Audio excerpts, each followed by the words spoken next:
കൊല്ലത്ത് വിവിധയിടങ്ങളിലും പുലർച്ചെ മുതൽ തന്നെ പിതൃതർപ്പണ ചടങ്ങുകൾ പുരോഗമിക്കുകയാണ്. ഇപ്പോഴും ആ ചടങ്ങുകൾ പലയിടങ്ങളിലായി പൂർത്തിയായി വരികയാണ്. കൊല്ലത്ത് പ്രധാനമായും തിരുമുല്ലാവാരം, ഒപ്പം മുണ്ടയ്ക്കൽ, ഒപ്പം ചെറിയഴീക്കൽ തുടങ്ങിയ കടലോട് പ്രദേശങ്ങളിലെല്ലാം തന്നെ ഇത്തരത്തിൽ വിവിധ ഇടങ്ങൾ കേന്ദ്രീകരിച്ച് പിതൃതർപ്പണ ചടങ്ങുകൾക്കുള്ള സൗകര്യം ഒരുക്കിയിട്ടുണ്ട്. അതുകൊണ്ട് തന്നെ ഈ സ്ഥലങ്ങളിലെല്ലാം തന്നെ രാവിലെ മുതൽ പുലർച്ചെ മുതൽ തന്നെ വലിയ രീതിയിലുള്ള തിരക്ക് അനുഭവപ്പെടുന്നുണ്ട്.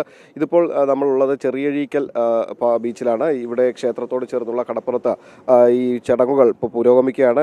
ഇവിടെയൊക്കെ ഈ പ്രദേശങ്ങളിലൊക്കെ തന്നെ ഈ കടലിൻ്റെ ഒരു അല്പം പ്രക്ഷുബ്ധമായ ഒരു സാഹചര്യം കൂടി കണക്കിലെടുത്തുകൊണ്ട് അതിന് ആവശ്യമായ നിയന്ത്രണങ്ങളും സുരക്ഷാ സംവിധാനങ്ങളും ഒരുക്കിക്കൊണ്ടാണ് ഇവിടങ്ങളിൽ ഇപ്പോൾ ഇത്തരത്തിലുള്ള ഈ പിതൃതർപ്പണ ചടങ്ങുകൾ പുരോഗമിക്കുന്നത്. അത് കടലിലേക്ക് ഇറങ്ങി നിന്നുകൊണ്ട് ഈ തർപ്പണ ക്രിയകൾ നടത്തുന്നതിനുള്ള കർമ്മങ്ങൾ നടത്തുന്നതിനുള്ള ഒരു സൗകര്യം ഇവിടെ ഇല്ല.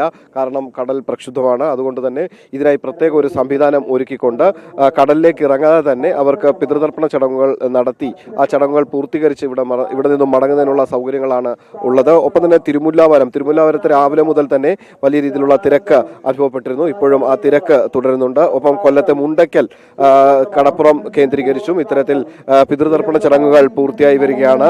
ഏതായാലും പിതൃതർപ്പണ ചടങ്ങുകൾ ഭംഗിയായി നിർവഹിച്ച് പിതൃക്കൾക്കോടുള്ള ആത്മശാന്തി നേർന്നുകൊണ്ടാണ് ഓരോ ഭക്തരും ഓരോ വിശ്വാസികളും ഇവിടെ നിന്ന് മടങ്ങുന്നത്.